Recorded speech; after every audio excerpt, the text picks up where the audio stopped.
बिस्मिल्लाहिर्रहमानिर्रहीम। अस्सलाम वालेकुम नाजरीन, मैं हूं अब्दुर्रशीद ऐवान। रात को मरियम नवाज शरीफ ने ठोकर न्याज बेग में जलसा किया। शाहदरा के बाद ये उनका दूसरा जलसा था।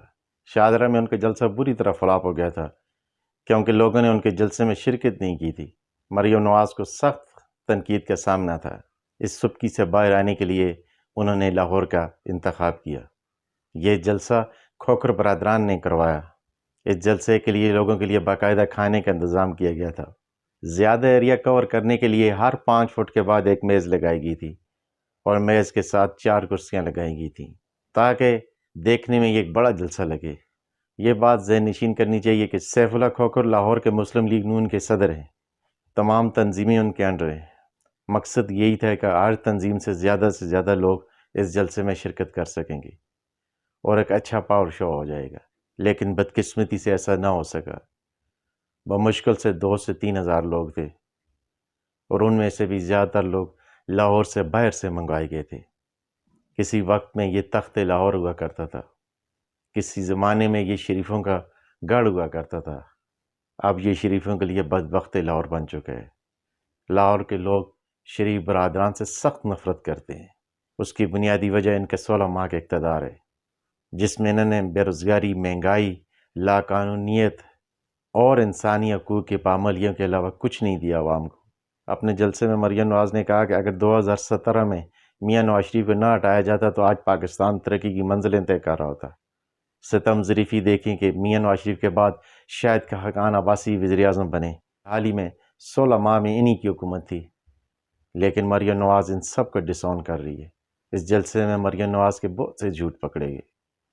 मरियम नवाज़ ने अपने जलसे में यह भी कहा कि सेहत इंसाफ कार्ड जो है ये नवाज शरीफ की देन है। हालांकि ये सफ़ेद झूठ है। सेहत इंसाफ कार्ड का क्रेडिट सारे का सारा इमरान खान को जाता है। ये इमरान खान का इनिशिएटिव था, ये नवाज शरीफ का इनिशिएटिव नहीं था।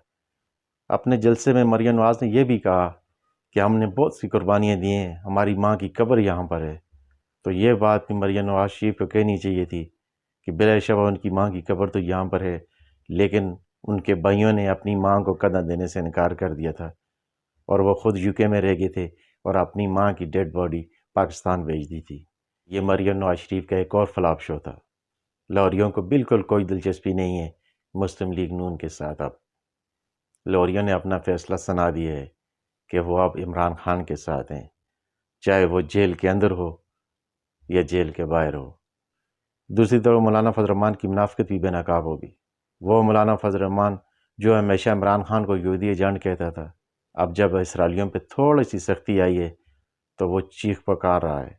अपनी एक बयान में मौलाना फजल रहमान ने कहा, मैं अपने फ़लस्तीनी भाइयों और मुजाहिदीन से कहूँगा कि वो इंसानी हकूक़ का एहतराम करें, उसे तहफ़्फ़ुज़ दें, उसका लिहाज रखें, बच्चों, औरतों और आम शहरियों को नुकसान ना पहुँचाएँ, उनकी ज़िंदगियाँ तल्ख़ न करें। जब इसराइल वाले फ़लस्तीन पे जुल्म कर रहे थे तब ये नहीं बोले। इन्हें तब इंसानी हकूक़ का ख्याल नहीं आया, इन्हें इंसानी जानों का ख्याल तब नहीं है। सितम ज़रीफ़ी देखें कि इसराइल में तो मौलाना फजल रहमान को इंसानी हकूक़ की पाबंदियों का ख्याल है, लेकिन अपने मुल्क पाकिस्तान में गुज़श्ता 16 माह में जो इंसानी हकूक़ की पाबंदियाँ हुई हैं, तारीख़ में उसकी मिसाल नहीं मिलती। दिन दहाड़े लोगों को उठाया गया, चादर और चारदीवारी को पामाल किया गया, अरशद शरीफ जैसे साफ़ी को दियार खैर में कत्ल किया गया, इमरान रियाज खान को अगवा किया गया। अब बहुत सी औरतें जो 5 माह से तकरीबन जेलों की सलाखों के पीछे हैं, उनके लिए कभी मौलाना फजल रहमान ने आवाज़ बुलंद नहीं की। इसराइल के लोगों के तो इंसानी हकूक़ का ख्याल है, लेकिन अपने पाकिस्तानियों के इंसानी हकूक़ का कोई ख्याल नहीं है। जब तक हम मुनाफ़िक़त नहीं छोड़ेंगे, हम कभी तरक्की नहीं कर सकेंगे। अल्लाह हम सब का हामी और नासिर हो। इजाज़त चाहता हूँ। अल्लाह हाफ़िज़ व नासिर।